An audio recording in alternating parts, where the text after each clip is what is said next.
क्या आपने कभी चश्मे के साथ कोलगेट का इस्तेमाल किया है? और अगर आपने ऐसा नहीं किया तो आज की वीडियो में आपको चश्मे के साथ कोलगेट का इस्तेमाल करके दिखाने वाली हूँ, जिससे क्या होगा, आपके ढेर सारे पैसों की बचत होने वाली है। सो आज की वीडियो को लास्ट तक जरूर वॉच करना, क्योंकि आज की वीडियो में आप लोगों के साथ धमाकेदार टिप्स और ट्रिक्स शेयर करने वाली, जिससे क्या होगा, आपका काम तो आसान होगा ही, साथ ही आपकी ढेर सारे समय की भी बचत होने वाली है। सो वीडियो को बिल्कुल भी स्किप मत करना, क्योंकि अगर आप वीडियो को स्किप कर दोगे तो बिल्कुल भी समझ में नहीं आएगा कि वीडियो में एक्चुअल में है क्या। तो बिना देरी किए फटाफट से वीडियो स्टार्ट करते हैं। मेरी पहली टिप्स है कैंचियों को लेकर। अक्सर क्या होता है, हमारे घर में अलग अलग तरह की कैंची होती है और अलग अलग कामों के लिए हम छोटी बड़ी कैंचियों का तो इस्तेमाल करती है, लेकिन हमारे घर में जो सबसे ज़्यादा छोटी कैंची होती है उसका इस्तेमाल हम काफ़ी ज़्यादा करते हैं, जिसकी वजह से होता है क्या है, छोटी जो कैंची होती है ना, वो सबसे पहले वही ख़राब हो जाती है। तो हमें क्या करना है, अपनी कैंची को गर्म कर लेना है कुछ इस तरह से गैस के ऊपर। क्योंकि होता ये है, लंबे वक्त तक अगर हम अपनी कैंचियों का इस्तेमाल करते हैं तो जो हमारी कैंची होती है ना, उसकी धार भी कम हो जाती है, साथ ही वो कुछ भी चीज़ों को अच्छी तरीके से कट नहीं करती। तो इसके लिए हमें क्या करना है, गैस के ऊपर अपनी कैंची को अच्छी तरीके से गर्म कर लेना है। इसके बाद मैंने ले लिया है एक ग्लास जार, जिसके पीछे में हम कुछ इस तरह से कैंची को रब करेंगे, जिसकी वजह से होगा क्या, जो हमारी कैंची है जिसे हमने गर्म किया है, उसकी जो धार है ना, बहुत ही आसानी से तेज हो जाएगी। तो इस काम के लिए आपको कोई भी स्टील के बर्तन का इस्तेमाल नहीं करना है, आपको सिर्फ और सिर्फ ग्लास जार या फिर ग्लास से बने हुए कोई भी बर्तन का इस्तेमाल कर लेना। तो आप देख सकते हो मैं किस तरह से कर रही हूँ, सेम इसी तरीके से आपको भी कर लेना है, जिससे जो हमारी कैंची है ना, उसकी जो धार है वो बहुत आसानी से तेज भी हो जाएगी, साथ ही कोई भी चीज़ों को काटने में आपको बिल्कुल भी परेशानी नहीं जाएगी। तो जब भी आपके घर में कैंची में धार कम हो जाए तो आपको कुछ इस तरह से कैंची को अच्छी तरीके से गर्म करके उसे रब कर लेना है कोई भी ग्लास जार या फिर ग्लास से बने हुए बर्तन के पीछे। तो इससे होगा कि आपकी जो कैंची वो तेज भी हो जाएगी। इसी के साथ ही आपको नई कैंची खरीद के लाना भी नहीं पड़ेगा। तो आप देख सकते हो कि जो हमारी कैंची है ना, उसकी अब धार तेज हो चुकी। तो इस तरीके से आप अपनी पुरानी कैंचियों की जो धार है ना, उसे तेज कर सकते हो। तो अगर आपको मेरी ये टिप पसंद आई हो तो एक लाइक और शेयर जरूर करना। तो चलिए बात करते हैं हमारे नेक्स्ट टिप के बारे में।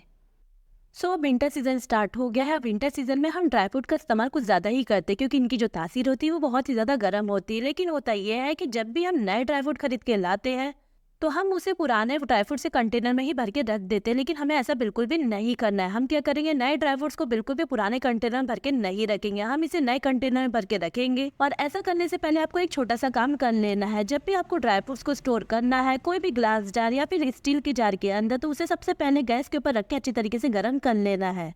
जिससे होगा क्या, आपके कंटेनर में जो भी मॉइस्चर वगैरह होगा वो बड़े ही अच्छी तरीके से रिमूव हो जाएगा। साथ ही जो आपके ड्राई फ्रूट्स भी रहेंगे ना, इस जार के अंदर अच्छी तरीके से स्टोर होकर भी रहेंगे।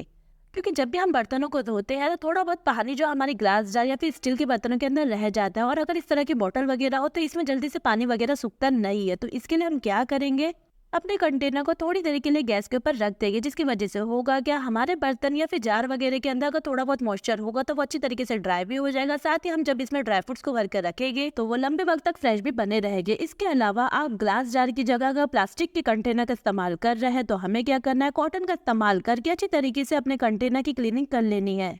क्योंकि जो कॉटन होता है ना, वो मॉइस्चर को बहुत ही अच्छी तरीके से रिमूव कर देता है। साथ ही जो आपका जार है ना, उसमें अगर थोड़ा बहुत भी पानी वगैरह होगा तो वो भी अच्छी तरीके से सोख कर लेगा। और ऐसा हम इसलिए कर रहे हैं क्योंकि जो हमारे ड्राई फ्रूट्स होते हैं ना, वो बहुत ही ज़्यादा महंगे होते हैं। तो इसे स्टोर करने के लिए हमें अच्छी तरीके से कोई भी बर्तनों का इस्तेमाल करना चाहिए, क्योंकि अगर हमारे बर्तनों में थोड़ा बहुत ही मॉइस्चर होगा तो जो हमारे ड्राई फ्रूट्स है उसमें बहुत ही जल्दी से कीड़े वगैरह लग जाएंगे। तो आप देख सकते हो जो हमारा कंटेनर है ना, वो तैयार है ड्राई फ्रूट्स को स्टोर करने के लिए। तो मुझे इस कंटेनर में काजू को स्टोर करना है, जिसे स्टोर करने के लिए मैंने अच्छी तरीके से इसे ड्राई कर लिया है, जिससे हमारा जो कंटेनर है इसमें अब बिल्कुल ही मॉइस्चर नहीं है। साथ ही जो अब हमारे ड्राई फ्रूट्स है ना, वो अब लंबे वक्त तक फ्रेश भी बने रहेंगे। तो आपको भी अपने ड्राई फ्रूट्स को रखने से पहले कुछ इस तरीके से अपने कंटेनर की सफाई कर लेनी, जिससे जो आपके ड्राई फ्रूट्स है ना, वो फ्रेश भी रहेंगे, साथ ही आपके पैसों का भी नुकसान नहीं होगा। तो अगर आपको मेरी ये टिप पसंद आई हो तो एक लाइक और शेयर जरूर करना।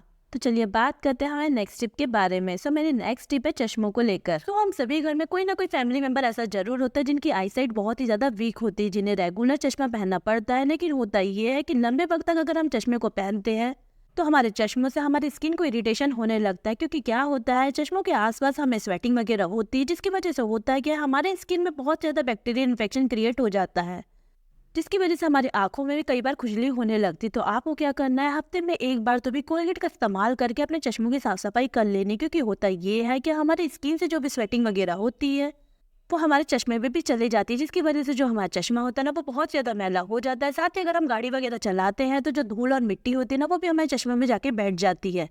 जिससे जो हमारे चश्मे होते हैं ना, उसे हम कितना भी साफ कर लें वो बिल्कुल भी क्लीन नहीं होते। तो इसके लिए हमें क्या करना है, हफ्ते में एक बार तो भी कोलगेट का इस्तेमाल करके अपने चश्मों की क्लीनिंग कर लेनी है। और इसके लिए आपको बिल्कुल भी कोई ब्रश का इस्तेमाल नहीं करना है। आपको सिर्फ उंगलियों का इस्तेमाल करके हल्के हाथों से अपने चश्मों में रब करना है, जिसकी वजह से होगा क्या, इसमें जो भी स्वेटिंग वगैरह होगी और धूल मिट्टी होगी वो बड़े ही आसानी से रिमूव हो जाएगी। साथ ही जो आपका चश्मा है ना, इससे आपकी स्किन को भी अब कोई प्रॉब्लम नहीं होगी। तो आपको हफ्ते में एक बार कोलगेट का इस्तेमाल करके अपने चश्मों को क्लीन कर लेना है।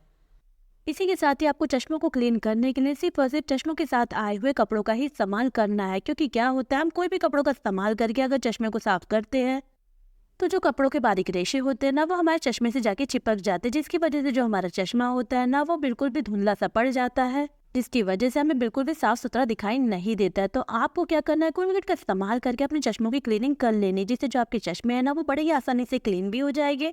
साथ ही जो हमारे उंगलियों के निशान है जो हमारे चश्मे में जाके छप जाते हैं ना, वो भी बड़े ही आसानी से रिमूव हो जाएंगे। तो आप देख सकते हो, मैं चश्मे की क्लीनिंग करने के लिए सिर्फ चश्मे के साथ आए हुए कपड़े का ही इस्तेमाल कर रही हूँ। तो अगर आप हफ्ते में एक बार अपने चश्मों की क्लीनिंग कोलगेट का इस्तेमाल करके करते हैं तो आपके जो चश्मे हैं ना, वो साफ सुथरे भी रहेंगे। साथ ही आपको देखने में बिल्कुल भी परेशानी नहीं जाएगी।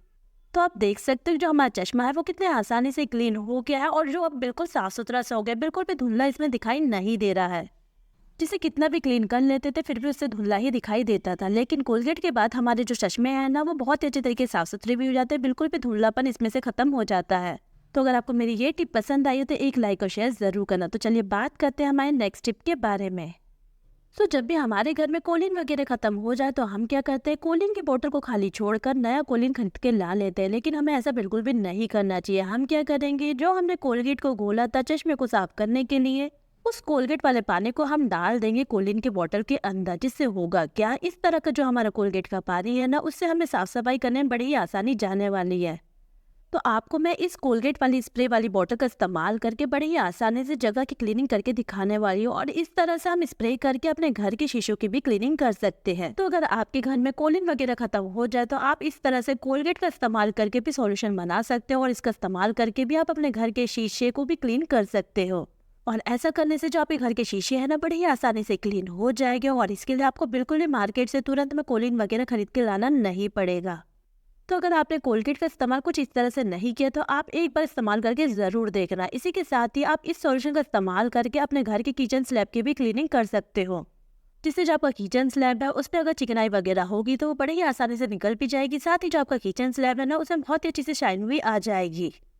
इसी के साथ ही हम कोलगेट के सॉल्यूशन का कई तरह से इस्तेमाल कर सकते हैं। आप इस सॉल्यूशन का इस्तेमाल करके अपने गैस चूल्हे की भी क्लीनिंग कर सकते हो। क्योंकि क्या होता है, जब भी हम छोटा मोटा काम करते हैं गैस चूल्हे के ऊपर, तो जो हमारा गैस चूल्हा होता है ना, बड़े ही जल्दी से गंदा हो जाता है। तो हम क्या करेंगे, इस सॉल्यूशन को अच्छी तरह से स्प्रे कर देंगे अपने चूल्हे के ऊपर, और उसके बाद अपने गैस चूल्हे की साफ सफाई कर लेंगे, जिससे हमारे गैस चूल्हे के ऊपर बिल्कुल भी कीड़े मकोड़े और कॉकरोचेस नहीं आएंगे। तो अगर आपको मेरी ये टिप पसंद आई हो तो एक लाइक और शेयर जरूर करना। साथ ही आपको अगर मेरे पूरे वीडियो में से कोई भी टिप और ट्रिक पसंद आई हो तो वीडियो को जरूर लाइक कीजिए, साथ ही ज़्यादा से ज़्यादा शेयर भी कीजिए। इसी के साथ ही अगर आप मेरे चैनल में नए हो तो चैनल को जल्दी से जाकर सब्सक्राइब कर लीजिए, क्योंकि मैं लाती रहती हूँ इसी तरह के इंटरेस्टिंग किचन टिप्स, ट्रिक्स और हैक्स।